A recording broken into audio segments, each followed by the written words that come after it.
friends, my name is Soham Jangir. I study in grade 5. Today I am going to talk about ecosystem.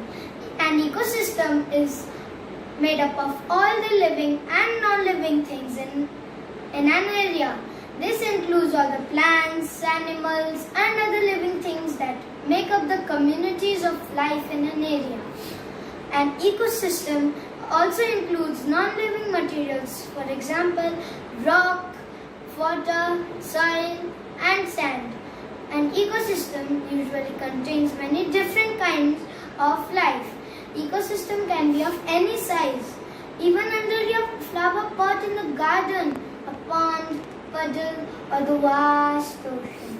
A grassland, for example, is an ecosystem that contains just more than the grass. It includes plants, mammals, insects and earthworms and many tiny living things in the soil. Some believe that our earth is an ecosystem too. Ecosystem includes two major components, biotic and abiotic. Both are part and parcel of an ecosystem. Biotic factors include all the living parts of the ecosystem. Each living thing in an ecosystem has a role to play as a producer, a consumer or a decomposer. Green plants are producers. They make their own food through a process called photosynthesis. Animals, including humans, are consumers. They eat or consume plants or animals. Bacteria and other living things that cause decay are decomposers. Decomposers break down the waste product and dead tissue of plants and animals. They turn nutrients to the soil when new plants grow.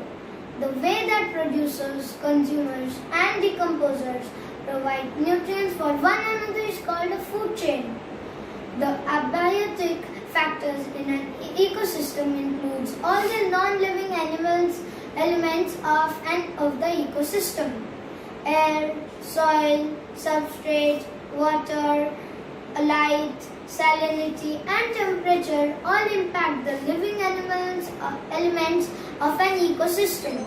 Let's talk about sources of energy. The main source of energy is almost all ecosystems is the sun's energy.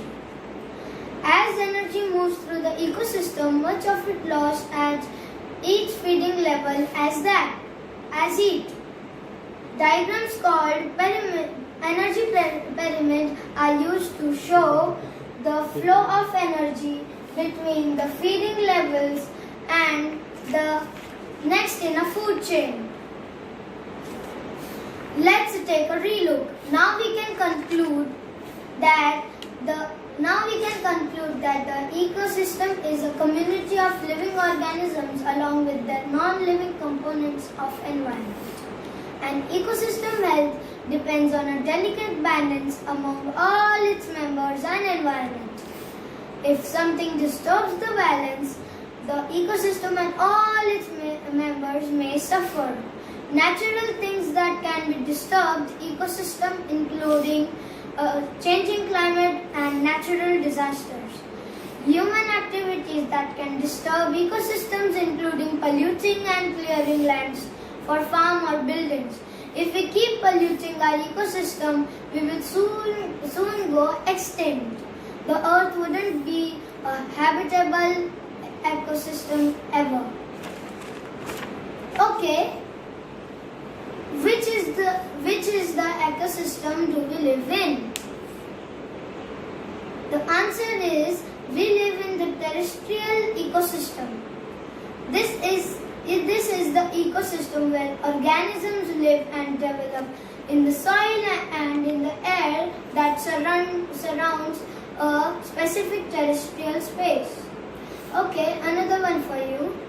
And which is the largest ecosystem in the world? And the answer is the largest ecosystem in the world is the aquatic ecosystem. It comprises the freshwater and marine ecosystem. That's all for today. Bye bye.